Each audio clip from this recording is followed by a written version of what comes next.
বিএনপির ভারপ্রাপ্ত chairman Tarique Rahman London থেকে ফেরার আগেই দেশে পৌঁছেছে তার বিশেষ সুবিধা সম্পন্ন হার্ড জিপ গাড়ি, যা Toyota land cruiser Prado LC 250 মডেলের। কিন্তু গাড়িটিতে কি এমন বিশেষ সুবিধা রয়েছে যা বিএনপির ভারপ্রাপ্ত চেয়ারম্যানের ব্যক্তিগত ব্যবহারের জন্য দেশে এসে পৌঁছালো?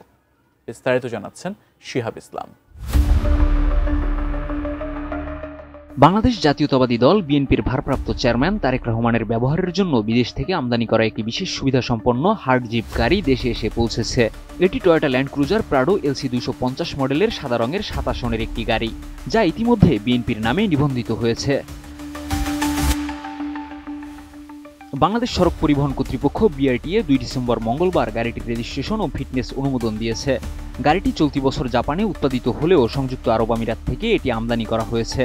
এছাড়া আমদানি করা গাড়িটির মূল্য 37,000 মার্কিন ডলার দেখানো হলেও শুল্ক ও কর বাবদ সরকারকে প্রায় 2,31 লাখ টাকা দিতে হয়েছে। এর ফলে মোট খরচ দাঁড়িয়েছে 2,76,46,112 টাকা। নতুন বাংলাদেশ গড়তে এলো জুলফিকার স্টিল। জুলফিকার স্টিল, ইস্পাত দৃঢ় অঙ্গীকার।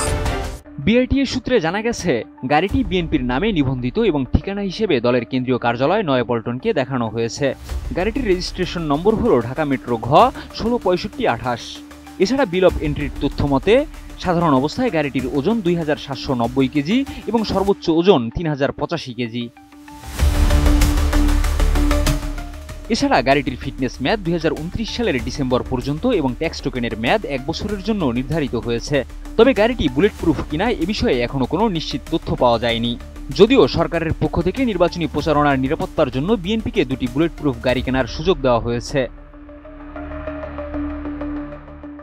এই গাড়িটিকে নভেম্বরের মাঝামাঝি সময়ে রাজধানী তেজগাঁও গুলশান লিংক রোডে অবস্থিত এশিয়ান ইম্পোর্টস লিমিটেডের শোরুমে দেখা গিয়েছিল।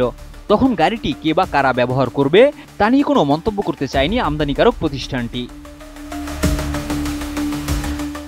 এদিকে দেশের বর্তমান রাজনৈতিক প্রেক্ষাপটে তারেক রহমানের গাড়ি দেশে পৌঁছানোকে তার নেতাকর্মী সহ অনেকেই তারেক রহমানের ফিরে আসার আগাম বার্তা হিসেবে দেখছেন।